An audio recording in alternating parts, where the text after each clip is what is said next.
Bonne fin de soirée, mesdames, messieurs. Bienvenue à l'antichambre. C'est encore une fois un plaisir de vous retrouver après ce match à haut pointage entre les Sénateurs et les Sabres, 8-4.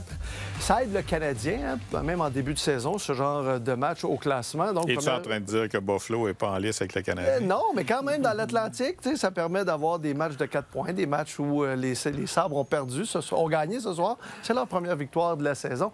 Mais on ne parlera pas des Sabres et des Sénateurs. On va parler du Canadien au cours de la prochaine heure avec Bruno Gervais, Vincent D'Anfous et Stéphane Leroux. Messieurs, bonsoir. Bonsoir. Salut. Bruno, il y a une soirée occupée après les Sénateurs. Toujours. Tout un match. Tout un match. Allons-y avec les manchettes Albi Le Géant et on commence avec toi, mon cher Bruno, ce soir. Mais moi, je parle d'un autre niveau. Un peu comme dans les jeux vidéo, là, quand tu gradues puis tu passes à un autre tableau.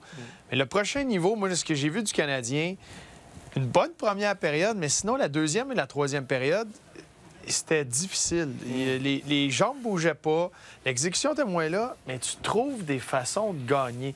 Puis quand tu es capable de capitaliser, puis même quand ils tiraient de l'arrière, tu te fais marquer en troisième période, il n'y a pas de vent de panique. On dirait qu'ils ont commencé à peser sur le gaz un peu plus, puis ils reviennent dans le match, puis là, tu as des talents, tu as des joueurs qui peuvent faire la différence. Demidov, Caulfield. Puis on dirait qu'à tous les soirs, tu as une chance de gagner. Puis tu regardes, tu parlais de la division tantôt, tu regardes la division, tu regardes toutes ces équipes-là, tu les regardes dans les yeux, tu sais que tu peux les battre. Fait que tu es rendu à ce niveau-là que même quand tu n'as pas un bon match, tu es capable d'aller chercher les points parce que tu as les éléments qu'il faut, puis ton plancher, comme Martin aime dire, ou ta structure est assez solide pour te donner une occasion de le faire. C'est le jour et la nuit avec, à pareille date l'an passé. Oui. Puis ça, on va y revenir un petit peu plus tard. Vincent, ta manchette ce soir. Moi, je vais parler de Mike Matheson, un gars que j'aime beaucoup. Moi, c'est On règle ça. Il a 31 ans, Mike Matheson. Il joue 23 minutes par match encore cette année, sans jouer en avantage numérique vraiment. Je pense qu'il y a 30 secondes par match. Il joue des grosses minutes. Il forme un bon duo maintenant avec Dobson. C'est un gars d'ici, il est fier de porter le chandail. C'est un bon vétéran, c'est un leader de l'équipe, un leader tranquille, mais quand même un gars qui est très respecté. Il n'y a pas de raison pour moi de ne pas sécuriser ce dossier-là. Puis je pense que c'est une priorité maintenant à ce que Lane Hudson est signé. Il devient un joueur autonome sans compensation en fin de la saison. Je pense qu'il peut te donner des grosses années encore. Moi, je pense qu'il va être bon jusqu'à la fin de trentaine à cause qu'il est en forme. C'est un gars qui est mobile, qui est rapide. Puis il joue bien dans le hockey d'aujourd'hui où ça prend de la vitesse. C'est ça sa force. Puis chaque rôle qu'on lui donne, que ce soit jouer contre les grosses lignes de l'autre côté, que ce soit jouer en avantage numérique une couple d'années avant les Hudson, il accepte son rôle, il est facile à coacher, puis c'est un très bon coéquipier. Fait que pour moi, il n'y a pas de raison négative de ne pas s'occuper de lui tout de suite. D'ailleurs, on va vous faire entendre un peu plus tard les propos de Jeff Gorton qui a rencontré les médias aujourd'hui et la question lui a été posée sur Mike Matheson, puis on va vous faire entendre sa réponse un petit peu plus tard. Stéphane, ta manchette ce soir? Bien, j'ai laissé mes collègues aller sur le Canadien, alors j'ai choisi une manchette sur le Rocket parce qu'on commence la saison du Rocket vendredi, puis on va en parler un petit peu plus tard dans l'émission. Alors pour moi, c'est sûrement pas moins bon que l'an dernier dans le cas du Rocket. Le Rocket a terminé au premier rang l'an passé dans la Ligue américaine. Ça s'est éteint en demi-finale durant les séries éliminatoires. Mais quand tu regardes le noyau de l'équipe, 10 des 12 attaquants de l'an passé sont de retour, étaient là pour le match d'ouverture de vendredi dernier à Winnipeg. En défensive, c'est peut-être un peu plus mince. Et devant le filet, je pense qu'on est encore meilleur avec l'ajout d'un Capo Kakkonen qui va épauler le jeune Fowler. Alors, ça va bien à Montréal pour l'instant. C'est un début de saison qui va bien, 3 victoires et une défaite. Je pense que ça va bien aller avec le Rocket aussi. Puis ça va être plaisant pour nous qui allons suivre non seulement les joueurs qui peuvent aspirer à être rappelés, les Jacky, les Beck, les Joshua Roy, les Engstrom, mais de surveiller aussi les bons vétérans qui entourent cette équipe-là et qui amènent une espèce de frénésie à chaque match du Rocket où c'est presque toujours à guichet fermé ou tout près maintenant. On a vraiment réussi à quelque chose de bien là, à Laval avec la 9e saison là, qui commence pour le Rocket. En tout cas, de la frénésie, il y en a à Laval, il y en a certainement à Montréal avec ce début de saison. 3 victoires en 4 matchs. Messieurs, l'an passé, ça a pris 8 matchs à la troupe de Martin Saint-Louis pour avoir ses 3 premières victoires. Et on remarque une équipe qui est plus en zone offensive, qui se débrouille beaucoup mieux dans sa zone. C'est le jour et la nuit. Et tu disais, Bruno, aussi, évidemment, il y a plus d'outils de talent dans le coffre de Martin. Mais en général, et Vincent, je veux t'entendre là-dessus, c'est complètement différent de l'an passé de ce qu'on voit présentement du Canadien de Montréal, Vincent. Bien, les 4 joueurs qu'on a ajoutés, c'est des joueurs qui sont qui ont des bons débuts de saison, puis qui jouent avec beaucoup de rapidité. On a vu Bolduc qui a déjà 3 buts. On a ajouté Kapanen qui est rapide, Demidov, et puis Dobson en arrière. Fait que les 4 nouveaux qui vont nous aider avec beaucoup plus de talent dans l'alignement, beaucoup plus de vitesse. On joue avec Martin, parle beaucoup de pace, là, avec beaucoup de rythme. Ouais. Ben, c'est ce qu'on voit maintenant. C'est pas juste un trio, mais c'est plusieurs trios. Puis le but de Demidov, comme ça, on voyait pas ça On le l'année regarde passée, encore, puis là. on hoche la tête en disant comment il a réussi. Il anticipe bien, il est toujours en bonne position, puis il fait les bons jeux. Ça passe sur le but de Newhook aussi. Tout le monde parle de son but à la fin, oui, parce que ça faisait 4-4, mais la passe sur le but, là, quand il applique les freins, puis elle s'en va direct sur la palette, l'autre côté, là, c'est pas tous les joueurs qui font ça dans la Ligue nationale, puis il est tout jeune, il commence. Mais moi, puis Vincent, je peux te poser une question à Vincent, parce qu'il est dans une bien meilleure position que moi pour répondre. Bruno. Mais quand Demidov fait sa première fin, puis il fait la passe à Patrick Laney, puis Patrick Laney le trouve, puis là, la couverture est mauvaise, il est tout seul dans zone dangereuse. Tu sais, tout le monde, au courant de sa jeunesse, sûrement disait « tire, de là, tu peux tirer. » c'est ça. La patience qu'il fait d'arrêter, de regarder, là, tout le monde s'en va vers lui, d'y aller du revers. Il y a un joueur par terre de contourner puis d'aller glisser ça dans le filet. Moi, j'avais mal au cœur à la maison. Je comprenais pas que tu ne puisses pas tirer de là. Toi, Vincent, tu voyais-tu que c'était un moment pour prendre son temps à ce moment-là? Non, mais c'est ça. Il sent que le meilleur jeu possible, c'est d'aller sur son revers puis il voit que le gardien de but... Tu veux pas mon avis à moi là-dessus? Ben, J'ai 1200 matchs de... Ça se passe. Mais c'est ça l'instinct d'un marqueur, l'instinct offensif. C'est un joueur spécial, puis il est jeune, puis il va nous montrer des choses comme ça encore régulièrement. Pendant qu'on en parle de Demidov, puis je pense que c'est Benoît qui parlait de ça au 5-7, c'est-à-dire que pour lui, Demidov va être le plus grand talent que le Canadien a repêché, parce qu'on exclut Kovalev, là, depuis Stéphane Richer, dans le sens que, en termes de joueurs repêchés. Bob Hartley a dit l'an passé le plus talentueux depuis Guy Lafleur. Il l'a vu jouer en Russie, lui, Bob, quand il avait 12, 13, 14 ans. Tu sais, c'est quand même... Je sais, là, les gens vont dire arrêtez d'y mettre de la pression. C'est pas de la pression, là.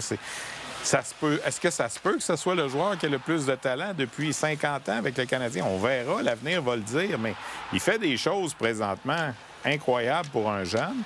Tu sais, on en a vu des phénomènes avec d'autres équipes, là, puis il y en a dans la Ligue nationale des McDavid, puis tout ça, puis je suis pas en train de dire qu'il est à ce niveau-là, mais il amène quelque chose qu'on n'a pas vu depuis longtemps à Montréal, je pense, puis ça, c'est le fun. Tu sais, le gars qui a fait 100 points la dernière fois, là, c'est toi, hein? T'es assis à côté de nous? Non, pas moi, c'est 40 buts. 40 buts, est-ce que 100 points, c'est Mats Naslund, c'est encore plus loin. Ouais. Tu sais, alors ça, c'est pour vous dire, là, on a une chance d'avoir des gars dans l'équipe qui peuvent faire 40 buts, un Caulfield, qui peuvent faire 100 points, un Suzuki, puis peut-être un Demidov un jour, alors...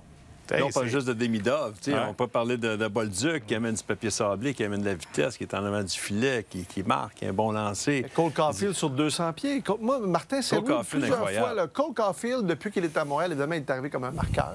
Il peut marquer de partout. Puis Martin a travaillé avec lui. Il a tellement répété d'être capable de jouer sur 200 pieds. Puis Cole Caulfield, dans sa zone, dans ses replis, dans sa façon de jouer sans la rondelle, est un joueur beaucoup amélioré depuis quelques ans. Tu as entièrement raison, parce que ce début de saison-là, tu parlais, il y a Cole Caulfield sur 200 pieds, mais on peut mettre ça généralisé sur l'équipe. Moi, ça a commencé quand Martin Saint-Louis est arrivé, puis il a levé les standards. Tu sais, de faire les séries l'année dernière, puis de revenir, puis les attentes ont changé, aurait pu écraser certaines équipes. J'ai l'impression que c'est venu mettre de l'huile sur le feu, de la croyance dans ce vestiaire-là. Il a levé les standards. Puis collectivement, au niveau de la zone défensive, ça s'est beaucoup amélioré pendant la saison l'année dernière. Mais on dirait qu'ils ont commencé l'année un pas en avant. Puis collectivement, oui, ta structure est là, la cohésion est là, mais ça passe à travers tes joueurs. Qu'est-ce qu'ils vont faire individuellement? Il y a des tirs bloqués de Caulfield, il y a des tirs bloqués de Laney, il y a des mises en échec sur l'échec avant de Caulfield. Les replis défensifs depuis le début, match après match, tu peux sortir des clips de tes meilleurs joueurs qui patinent aussi fort pour revenir, sinon plus fort pour venir sauver un but, aider un défenseur. Collectivement, l'engagement de tout le monde, ça va battre n'importe quelle structure. Tu sais, c'est ça qui fait que ça l'a levé aussi rapidement, c'est que chacun de ces joueurs-là vont faire dans ces détails-là. Puis Kirby Dach, le dernier match, a été très bon. Puis pas parce qu'il a déjoué tout le monde, mais c'est juste son but. Son but, c'est qu'il s'est battu pour avoir une position devant le filet. Ouais. Il place la rondelle, il drive le filet, il utilise son gabarit, il bloque des tirs. C'est contagieux à travers la formation. Et pour un joueur à talent offensif, de jouer défensivement, ça ne l'empêchera pas de marquer. Martin Saint-Louis doit vendre ça à ses joueurs avec du talent pour dire, regardez, pas parce que tu joues défensivement que ta production va être affectée. Je pense que la vente est faite. Là. On voit les résultats, puis tu as raison, Caulfield. On remarque ses buts, puis on parle de ses buts parce que c'est incroyable. Là. Il y avait un pouce carré, puis il l'a mis là 2 fois. Là. Puis ça sort rapidement, mais c'est vraiment son engagement. Pour moi, c'était le meilleur joueur de loin au dernier match du Canadien pour tout ce qu'il fait. Tu en as parlé, je n'ai pas besoin de répéter, là, mais c'est à tous les niveaux. Il gagne ses batailles 1 contre 1 régulièrement. C'est pas le plus gros, mais... c'est du premier au dernier. Je pense que tout le monde comprend que s'ils veulent gagner d'une façon régulière, s'ils veulent gagner en série, ils ont goûté aux séries éliminatoires, puis ça n'a pas fonctionné. Il faut que tu fasses les petits détails, puis c'est bloquer des lancers, puis c'est gagner les batailles, puis du premier au dernier. Il n'y a pas le choix.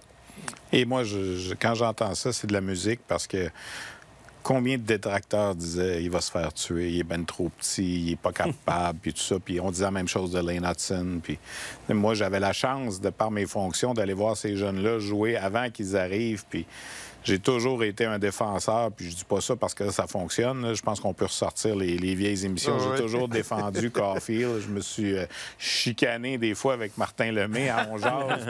Tu sais, je veux dire, de voir que ces gars-là ont du succès, là, pour moi, c'est tellement le fun. Puis tant mieux. Comme je l'ai dit depuis tantôt, ça amène... Tu sais, la cérémonie d'ouverture hier, je me fais un devoir d'y aller à chaque année, là, puis on sentait qu'il y avait quelque chose de différent.